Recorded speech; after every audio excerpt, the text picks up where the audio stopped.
Hi, ഞാൻ അൻഫാസ് അഹമ്മദ്. എല്ലാവർക്കും പുതിയൊരു ക്ലാസ്സിലേക്ക് സ്വാഗതം. അപ്പോൾ നമ്മുടെ ന്യൂ SCERT ഹോട്ട് ടോപ്പിക്സിന്റെ അടുത്ത ക്ലാസ്സിലേക്ക് നമ്മൾ കിടക്കുകയാണ്. ഇതിന് മുമ്പ് അടുത്ത ക്ലാസ്സുകൾ നിങ്ങൾ കണ്ടിട്ടുണ്ടാവുമെന്ന് വിശ്വസിക്കുന്നു. കാണാത്തവരാണെങ്കിൽ തീർച്ചയായും കാണാൻ ശ്രമിക്കുക. ഇന്നത്തെ ക്ലാസ് നിങ്ങൾ കണ്ട് നിങ്ങൾക്ക് ഇഷ്ടമായെങ്കിൽ, നിങ്ങൾക്ക് ഉപകാരപ്പെട്ടെങ്കിൽ ഇതിന് മുമ്പ് അടുത്ത ക്ലാസ്സുകളും മിസ്സാക്കരുത്. തീർച്ചയായും നിങ്ങൾക്ക് ഉപകരിക്കും. അപ്പോൾ ഇന്നത്തെ ക്ലാസ് നിങ്ങൾക്ക് കണ്ട് ഉപകരിക്കുകയാണെങ്കിൽ, നിങ്ങൾക്ക് ഇഷ്ടമായെങ്കിൽ നിങ്ങളുടെ അഭിപ്രായങ്ങൾ എന്നെ അറിയിക്കാൻ മറക്കരുത്. അപ്പോൾ അധികമൊന്നും പറയാതെ നമുക്ക് നേരെ നമ്മുടെ ക്ലാസ്സിലേക്ക് കിടക്കാം.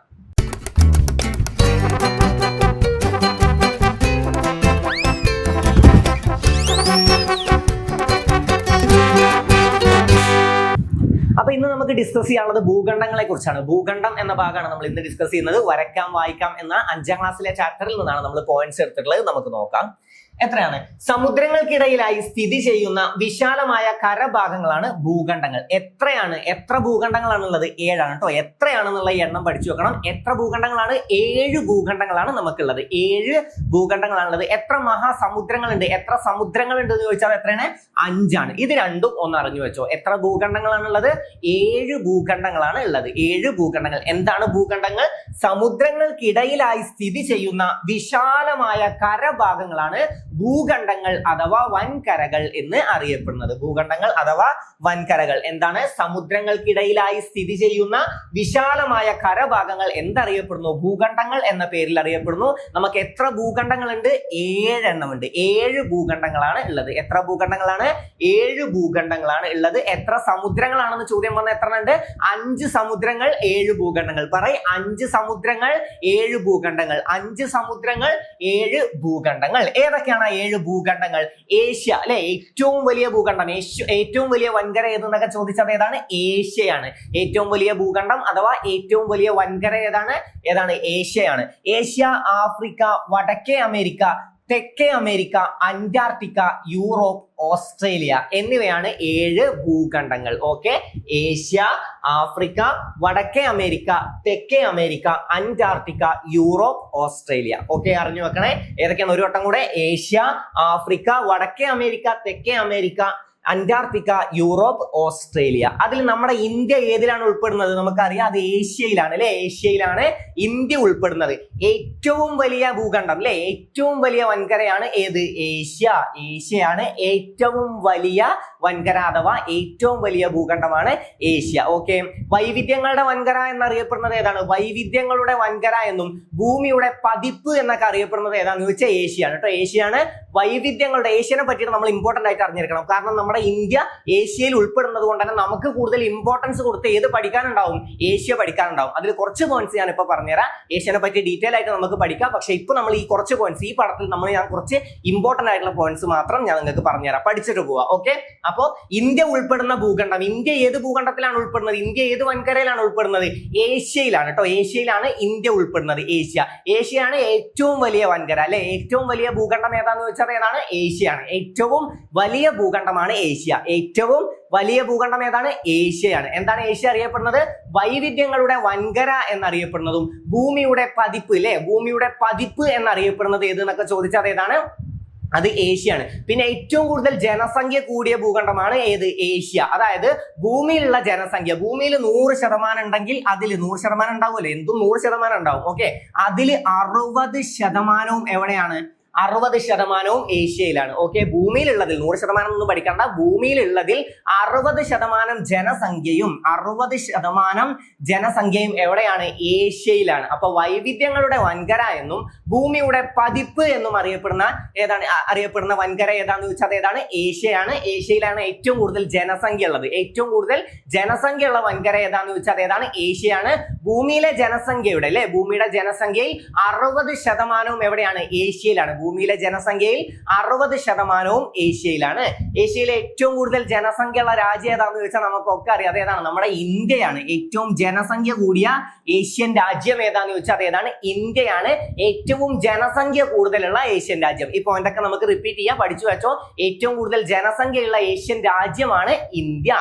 ഏറ്റവും വലിയ ഏഷ്യൻ രാജ്യം ഏതാണ്? അത് ചൈനയാണ്. ചൈനയാണ് ഏറ്റവും വലിയ ഏഷ്യൻ രാജ്യം? ഏറ്റവും വലിയ ഏഷ്യൻ രാജ്യം ഏതാണ്? ചൈനയാണ്. ഓക്കെ, ചൈനയാണ് ഏറ്റവും വലിയ ഏഷ്യൻ രാജ്യം അല്ലെ? ഏഷ്യൻ രാജ്യം. ഏഷ്യയുടെ നാവ് ഗർഭപാത്രം അല്ലെ?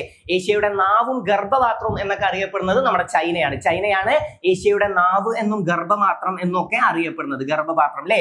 ഏഷ്യയുടെ നാവും ഗർഭപാത്രവും എന്നറിയപ്പെടുന്നത് ഏതെന്ന് ചോദിച്ചാൽ ഏതാണ്? ചൈനയാണ്. ഓക്കെ, ഐക്യരാഷ്ട്രസഭയിൽ വീറ്റോ അധികാരമുള്ള ഏഷ്യൻ രാജ്യം ഏതാന്ന് ചോദിച്ചാൽ നമ്മുടെ ചൈനയാണ്. ഐക്യരാഷ്ട്രസഭയിൽ വീറ്റോ അധികാരമുള്ള ഏക ഏഷ്യൻ രാജ്യം ഏതാന്ന് ചോദിച്ചാൽ ഏതാണ്? ചൈനയാണ്. വീറ്റോ അധികാരമുള്ള ഏക ഏഷ്യൻ രാജ്യം ചൈനയാണ്. ഇനി G7 ഗ്രൂപ്പിൽ അംഗത്തുള്ള ഏഷ്യൻ രാജ്യം ഏതാണ്? G7 ഗ്രൂപ്പിലുള്ള അല്ലെ? G7 ഗ്രൂപ്പിൽ ഉൾപ്പെടുന്ന ഏക ഏഷ്യൻ രാജ്യം ഏതാന്ന് ചോദിച്ചാൽ ഏതാണ്? ജപ്പാനാണ് കേട്ടോ. ജപ്പാനാണ് G7 ഗ്രൂപ്പിൽ ഉൾപ്പെടുന്ന ഏക ഏഷ്യൻ രാജ്യം. ഓക്കെ, അപ്പൊ ചൈന പഠിച്ചു. ഏറ്റവും കൂടുതൽ ജനസംഖ്യ ഉള്ളത് ഏതാന്ന് ചോദിച്ചാൽ അല്ലെ? ഏറ്റവും കൂടുതൽ ജനസംഖ്യ ഉള്ള ഏഷ്യൻ രാജ്യം ഏതാന്ന് ചോദിച്ചാൽ നമ്മുടെ ഇന്ത്യയാണ് അല്ലെ? ഇന്ത്യയാണ് ഏറ്റവും കൂടുതൽ ജനസംഖ്യയുള്ള ഏഷ്യൻ രാജ്യം അല്ലെ? ഏറ്റവും കൂടുതൽ ജനസംഖ്യയുള്ള ഏഷ്യൻ രാജ്യം ഏതാണ്? ഇന്ത്യയാണ്. പിന്നെ ഏറ്റവും വലിയ ഏഷ്യൻ രാജ്യം ഏതാന്ന് ചോദിച്ചാൽ ഏതാണ്? ചൈനയാണ്. ചൈന എന്താണ് അറിയപ്പെടുന്നത്?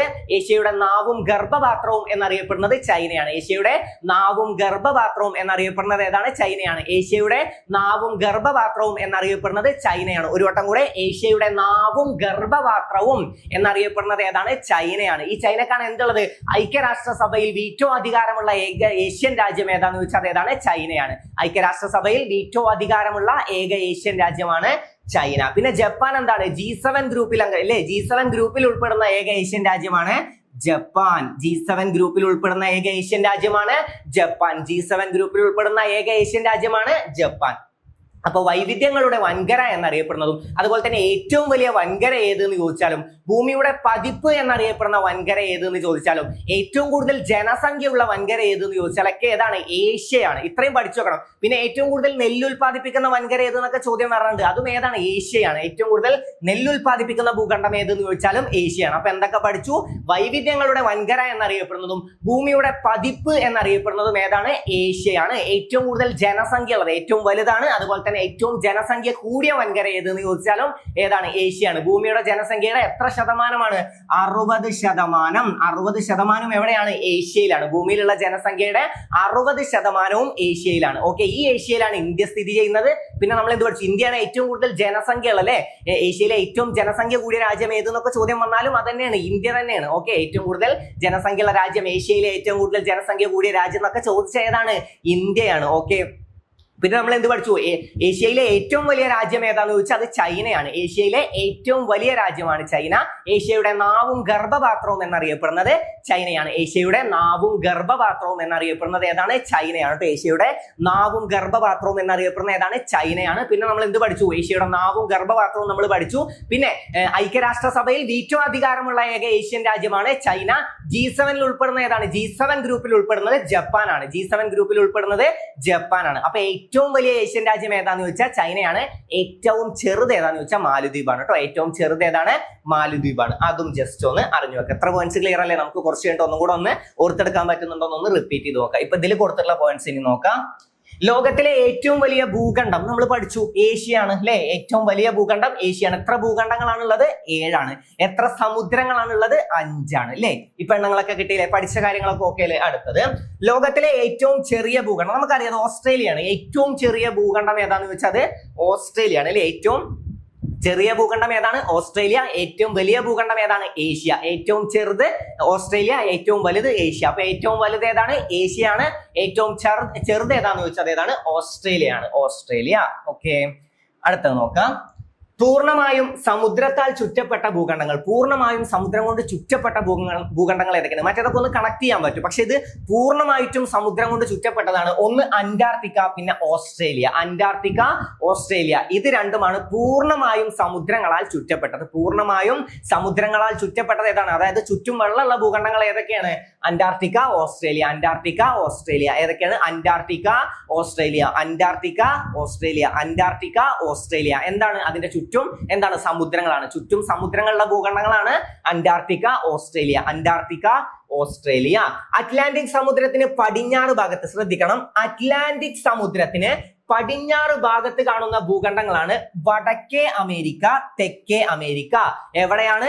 അറ്റ്ലാന്റിക് സമുദ്രത്തിന് പടിഞ്ഞാറ് ഭാഗത്താണ് വടക്കേ അമേരിക്ക, തെക്കേ അമേരിക്ക. അറ്റ്ലാന്റിക് സമുദ്രത്തിന് പടിഞ്ഞാറ് ഭാഗത്ത്, അറ്റ്ലാന്റിക് സമുദ്രത്തിന് പടിഞ്ഞാറ്. ഓക്കെ, ഞാൻ കിഴക്കും പടിഞ്ഞാറൊക്കെ എല്ലാ ക്ലാസ്സിലും പറഞ്ഞു തരാറുണ്ട്. ഇത് വടക്ക്, ഇത് തെക്ക്, ഇത് കിഴക്ക്, ഇത് പടിഞ്ഞാറ്. ഓക്കെ, ഇനി ഇത് കിട്ടാത്തവർക്കാണെങ്കിൽ, അതായത് വടക്ക് കിഴക്ക്, ഇത് നമുക്ക് മാത്സിലും ആവശ്യമുണ്ട്.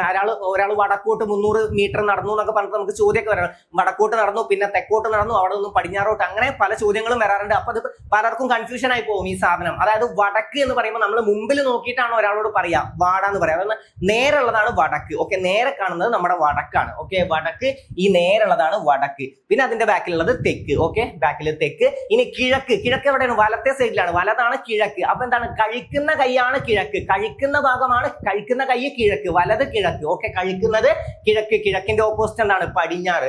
അപ്പൊ എന്താണ്? അറ്റ്ലാന്റിക് സമുദ്രത്തിന് പടിഞ്ഞാറ് ഭാഗത്ത് കാണുന്ന ഭൂഖണ്ഡങ്ങളാണ് വടക്കേ അമേരിക്ക, തെക്കേ അമേരിക്ക. അറ്റ്ലാന്റിക് സമുദ്രത്തിന് പടിഞ്ഞാറ് ഭാഗത്ത് കാണുന്ന ഭൂഖണ്ഡങ്ങളാണ് വടക്കേ അമേരിക്ക, തെക്കേ അമേരിക്ക, വടക്കേ അമേരിക്ക, തെക്കേ അമേരിക്ക. അപ്പൊ പൂർണ്ണമായും സമുദ്രത്താൽ ചുറ്റപ്പെട്ടത് ഏതൊക്കെയാണ്? Antarctica, Australia. Antarctica, Australia. പിന്നെ അറ്റ്ലാന്റിക് സമുദ്രത്തിന് ഏത് ഭാഗത്താണ്? പടിഞ്ഞാറ് ഭാഗത്ത്. അറ്റ്ലാന്റിക് സമുദ്രത്തിന് കിഴക്ക് ഭാഗത്താണ് വടക്കേ അമേരിക്ക, തെക്കേ അമേരിക്ക. ഒരു സ്റ്റേറ്റ്മെന്റ് വന്നാൽ എന്താണ്? ആ സ്റ്റേറ്റ്മെന്റ് തെറ്റാണ്. അപ്പൊ വടക്കേ അമേരിക്ക, തെക്കേ അമേരിക്ക, വടക്കേ അമേരിക്ക, തെക്കേ അമേരിക്ക അറ്റ്ലാന്റിക് സമുദ്രത്തിന്റെ പടിഞ്ഞാറ് ഭാഗത്തായിട്ടാണ് സ്ഥിതി ചെയ്യുന്നത്. വടക്കേ അമേരിക്കയും പിന്നെ ഏതാണ്? തെക്കേ അമേരിക്കയും. എവിടെയാണ്? അറ്റ്ലാന്റിക് സമുദ്രത്തിന്റെ പടിഞ്ഞാറ് ഭാഗത്ത്, അറ്റ്ലാന്റിക് സമുദ്രത്തിന്റെ പടിഞ്ഞാറ് ഭാഗത്ത്. ഓക്കെ, അടുത്ത പോയിന്റ്. ഇന്ത്യൻ സമുദ്രത്തിന് കിഴക്ക് ഭാഗത്ത് കാണുന്ന ഭൂഖണ്ഡം. ഇന്ത്യൻ സമുദ്രത്തിന് കിഴക്ക് ഭാഗത്ത്, കിഴക്ക് കഴിക്കുന്ന കൈയാണ്. ഓക്കെ, അപ്പൊ ഇന്ത്യൻ സമുദ്രത്തിന് കിഴക്ക് ഭാഗത്ത് ഏതാണ്? ഓസ്ട്രേലിയ. ഇന്ത്യൻ സമുദ്രത്തിന് കിഴക്ക് ഭാഗത്താണ് ഓസ്ട്രേലിയ. അറ്റ്ലാന്റിക് സമുദ്രത്തിന് പടിഞ്ഞാറ് ഭാഗത്താണ് വടക്കേ അമേരിക്ക, തെക്കേ അമേരിക്ക. ഇന്ത്യൻ സമുദ്രത്തിന് കിഴക്ക് ഭാഗത്താണ് ഓസ്ട്രേലിയ. ഇന്ത്യൻ സമുദ്രത്തിന് കിഴക്ക് ഭാഗത്താണ് ഓസ്ട്രേലിയ. ഞാൻ ഇത്രയും റിപ്പീറ്റ് ചെയ്യുന്ന ചെറിയൊരു പോയിന്റ് ആയതുകൊണ്ട് വെറുതെ റിപ്പീറ്റ് ചെയ്യല്ല. ഇത് SCERT, ന്യൂ SCERT പോയിന്റ് ആണ്. നിങ്ങൾക്ക് തീർച്ചയായിട്ടും ഇത് പുതിയ ക്വസ്റ്റ്യൻ പേപ്പറുകളിൽ നിങ്ങൾക്ക് കാണാൻ സാധിക്കും. ഇത് നിങ്ങൾക്ക് മിക്കവാറും സ്റ്റേറ്റ്മെന്റ് ആയിട്ടൊക്കെ വരും. അപ്പൊ നിങ്ങൾക്ക് മാറിപ്പോവരുത്. അതായത് ഇന്ത്യൻ സമുദ്രത്തിന് കിഴക്ക് ഭാഗത്ത് കാണുന്ന ഭൂഖണ്ഡമാണ് ഏത്? ഓസ്ട്രേലിയ. ഇന്ത്യൻ സമുദ്രത്തിന് കിഴക്ക് ഭാഗത്ത് കാണുന്ന ഭൂഖണ്ഡമാണ് ഓസ്ട്രേലിയ. Okay, Australia. അറ്റ്ലാന്റിക് സമുദ്രത്തിനും ഇന്ത്യൻ സമുദ്രത്തിനും ഇടയിൽ കാണുന്ന ഭൂഖണ്ഡം ഏതാണ്? ആഫ്രിക്കയാണ്. ഏതാണ്? അറ്റ്ലാന്റിക് സമുദ്രത്തിനും ഇന്ത്യൻ സമുദ്രത്തിനും ഇടയിലായിട്ട് കാണുന്നതാണ് ആഫ്രിക്ക. അറ്റ്ലാന്റിക് സമുദ്രത്തിനും ഇന്ത്യൻ സമുദ്രത്തിനും ഇടയിലായിട്ട് കാണുന്നതാണ് ആഫ്രിക്ക. അറ്റ്ലാന്റിക് സമുദ്രത്തിനും ഇന്ത്യൻ സമുദ്രത്തിനും ഇടയിലായിട്ട് കാണുന്നത് ഏതാന്ന് വെച്ചാൽ എന്താണ്? ആഫ്രിക്ക. അറ്റ്ലാന്റിക് സമുദ്രത്തിനും ഇന്ത്യൻ സമുദ്രത്തിനും ഇടയിലാണ് ആഫ്രിക്ക. ഇന്ത്യൻ സമുദ്രത്തിന് കിഴക്ക് ഭാഗത്ത് കാണുന്നത് ഓസ്ട്രേലിയ. പിന്നെ നമ്മൾ ഇത് പറഞ്ഞു, ഏതിന്റെ? അറ്റ്ലാന്റിക് സമുദ്രത്തിന്റെ പടിഞ്ഞാറ് ഭാഗത്ത്. എവിടെ? പടിഞ്ഞാറ് ഭാഗത്തായി കാണുന്നത് വടക്കേ അമേരിക്ക, തെക്കേ അമേരിക്ക. ഇന്ത്യൻ സമുദ്രത്തിന് കിഴക്ക് ഭാഗത്ത് കാണുന്നത് ഓസ്ട്രേലിയ. പിന്നെ ഏതാണ്? രണ്ടിന്റെയും ഇടയിൽ, അറ്റ്ലാന്റിക് സമുദ്രത്തിനും ഇന്ത്യൻ സമുദ്രത്തിനും ഇടയിലായി കാണുന്നതാണ് ആഫ്രിക്ക. ഇത്രയും കാര്യങ്ങൾ ക്ലിയർ അല്ലേ? ആഫ്രിക്ക. ഓക്കെ, അപ്പൊ അറ്റ്ലാന്റിക് സമുദ്രത്തിനും ഇന്ത്യൻ സമുദ്രത്തിനും ഇടയിൽ ഏതാണ്? ആഫ്രിക്കയാണ്. അറ്റ്ലാന്റിക് സമുദ്രത്തിന്റെ പടിഞ്ഞാറ് ഭാഗത്ത് ഏതാണ്? അറ്റ്ലാന്റിക് സമുദ്രത്തിന് പടിഞ്ഞാറ് ഭാഗത്ത്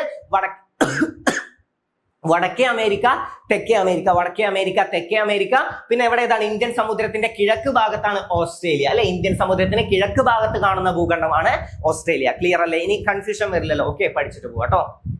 ഓക്കെ, അപ്പൊ എത്ര പോയിന്റ്സ് ആണ് ഇവിടെ ഉള്ളത്? അതിൽ നമ്മൾ ഏഷ്യനെ പറ്റിയിട്ട് മാത്രം കുറച്ചധികം പറഞ്ഞു അല്ലെ. ഏഷ്യനെ പറ്റി ഒരു പോയിന്റ് ജസ്റ്റ് ഇവിടെ കൊടുത്തിട്ടുണ്ട്. അപ്പൊ അതുമായിട്ട് കണക്ട് ചെയ്തിട്ട് എന്തായാലും യൂണിവേഴ്സിറ്റി തന്നെ ചോദ്യങ്ങൾ വരും. ഏഷ്യയാണ് ഏറ്റവും വലിയ ഭൂഖണ്ഡം ഏതാണ്? ഏഷ്യയാണ്. വൈവിധ്യങ്ങളുടെ വൻകര എന്നറിയപ്പെടുന്നത് ഏഷ്യയാണ്.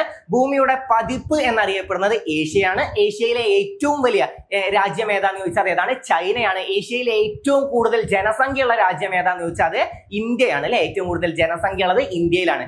ഏറ്റവും കൂടുതൽ ജനസംഖ്യയുള്ള വൻകര ഏതാന്ന് ചോദിച്ചാലും ഏഷ്യയാണ് അല്ലെ. വൻകര ഏതാണ്? ഏഷ്യയാണ്. ഭൂമിയുടെ ജനസംഖ്യയുടെ 60% അല്ലെ. 60% എവിടെയാണ്? ഏഷ്യയിലാണ് അല്ലെ. ഭൂമിയിലെ ജനസംഖ്യയുടെ 60% ഏഷ്യയിലാണ്. ഓക്കെ, പിന്നെ നമുക്ക് യൂറോപ്പും ജസ്റ്റ് ഒന്ന് അറിഞ്ഞു നോക്കാം. ഏറ്റവും കൂടുതൽ വികസിത രാജ്യങ്ങളുള്ളത് യൂറോപ്പിലാണ് കേട്ടോ. ജസ്റ്റ് ഒന്ന് അറിഞ്ഞു വെച്ചാൽ മതി. ഏറ്റവും കൂടുതൽ വികസിത രാജ്യങ്ങൾ അല്ലെ, ഏറ്റവും കൂടുതൽ വികസിക്കുന്ന രാജ്യങ്ങൾ, ഏറ്റവും കൂടുതൽ വികസിത രാജ്യങ്ങളുള്ള വൻകര ഏതാന്ന് ചോദിച്ചാൽ അത് യൂറോപ്പാണ്. ഓക്കെ, പിന്നെ ഏഷ്യയിൽ അതായത് ഐക്യരാഷ്ട്രസഭയിൽ വീറ്റോ അധികാരമുള്ള ഏക ഏഷ്യൻ രാജ്യം ഏതാന്ന് വെച്ചാൽ നമ്മൾ പഠിച്ചിട്ടുണ്ട്. അത് ചൈനയാണ് അല്ലെ, ചൈനയാണ്. പിന്നെ G7 അംഗത്തുള്ള, അതായത് G7 ഗ്രൂപ്പിൽ ഉൾപ്പെടുന്നത് ഏതാണ്? ജപ്പാനാണ്. G7 ഗ്രൂപ്പിൽ ഉൾപ്പെടുന്നത് ജപ്പാനാണ്. ഓക്കെ. പിന്നെ ഏഷ്യയുടെ നാവ് ഗർഭപാത്രം എന്നൊക്കെ അറിയാം. ഏഷ്യയുടെ നാവും ഗർഭപാത്രവും എന്നറിയപ്പെടുന്ന ഏതാണ്? ഏഷ്യയുടെ നാവും ഗർഭപാത്രവും എന്നറിയപ്പെടുന്നത് ചൈനയാണ്. ഏറ്റവും കൂടുതൽ നെല്ല് ഉൽപ്പാദിപ്പിക്കുന്ന വൻകര ഏതാന്ന് ചോദിച്ചാലും ഏഷ്യയാണ്. ഇത്രയും കാര്യങ്ങളൊക്കെ ജസ്റ്റ് ഒന്ന് അറിഞ്ഞു വെക്കുക. ഓക്കെ, ഇപ്പൊ പഠിച്ച കാര്യങ്ങളൊക്കെ ക്ലിയർ ആയി. ഏതിന്റെ വടക്ക്, തെക്ക്, പടിഞ്ഞാറും ഒക്കെ ക്ലിയർ ആയില്ലേ? ഓക്കെ. അതായത് അറ്റ്ലാന്റിക് സമുദ്രത്തിന്റെ പടിഞ്ഞാറ് ഭാഗത്തില്ലേ, അറ്റ്ലാന്റിക് സമുദ്രത്തിന്റെ പടിഞ്ഞാറ് ഭാഗത്തായിട്ടാണ് വടക്കേ അമേരിക്ക, തെക്കേ അമേരിക്ക. ഇന്ത്യൻ സമുദ്രത്തിന് കിഴക്ക് ഭാഗത്തായിട്ടാണ് ഏത്? ഓസ്ട്രേലിയ അല്ലെ, നമ്മൾ പഠിച്ചു. ഇന്ത്യൻ സമുദ്രത്തിന് കിഴക്ക് ഭാഗത്തായിട്ടാണ്, ഇന്ത്യൻ സമുദ്രത്തിന് കിഴക്ക് ഭാഗത്ത് കാണുന്നതാണ് ഓസ്ട്രേലിയ. പിന്നെ രണ്ടിന്റെയും ഇടയിലായിട്ട് കാണുന്നതാണ് ആഫ്രിക്ക. അതുവരെ നമുക്ക് ക്ലിയർ ആണ്. ഇതിൽ ഇത്രയും പോയിന്റ്സ്, എന്തായാലും കുറച്ച് പോയിന്റ്സേ ഉള്ളൂ. ഉള്ള പോയിന്റ്സ് എന്തായാലും പെർഫെക്റ്റ് ആക്കി തന്നെ പഠിച്ചു വെക്കുക. നിങ്ങൾക്ക് സ്റ്റേറ്റ്മെന്റ് ആയിട്ടും തിരിച്ചു മറിച്ചൊക്കെ ചോദ്യങ്ങൾ വരും. അപ്പൊ നന്നായിട്ട് ഇന്നത്തെ ക്ലാസ് നിങ്ങൾക്ക് മനസ്സിലാക്കാൻ സാധിച്ചു എന്ന് വിശ്വസിക്കുന്നു. ഏഷ്യനെ പറ്റി പറഞ്ഞിട്ടുള്ള പോയിന്റ്സ് ഒക്കെ പഠിച്ചിട്ട് പോകാൻ പറ്റുന്ന അത്രയും നമ്മൾ റിപ്പീറ്റ് ചെയ്തിട്ടുണ്ട്. ഇപ്പൊ നിങ്ങളുടെ ഓർമ്മയിൽ തന്നെ സാധനം ഉണ്ടാവും. അപ്പൊ ഇനി ക്വസ്റ്റ്യൻ കാണുമ്പോൾ നോക്കി കണ്ടൊക്കെ ആൻസർ ചെയ്യുക. നന്നായിട്ടൊന്ന് നിങ്ങൾക്ക് പറ്റുമ്പോഴൊക്കെ നിങ്ങളും ഒന്ന് നല്ല രീതിയിൽ മനസ്സിലാണെങ്കിലും ഒന്ന് റിവിഷൻ ചെയ്യുക. ഓക്കെ, അപ്പൊ ക്ലാസ് നിങ്ങൾക്ക് ഉപകരിച്ചു എന്ന് വിശ്വസിക്കുന്നു. നിങ്ങൾക്ക് ഉപകാരപ്പെട്ടെങ്കിൽ, നിങ്ങൾക്ക് ഈ ക്ലാസ് ഇഷ്ടമായെങ്കിൽ നിങ്ങളുടെ അഭിപ്രായങ്ങൾ അറിയിക്കാൻ മറക്കരുത്. അപ്പൊ ഇതുപോലുള്ള മറ്റൊരു ക്ലാസ്സുമായി നമുക്ക് വീണ്ടും കാണാം. Thank you.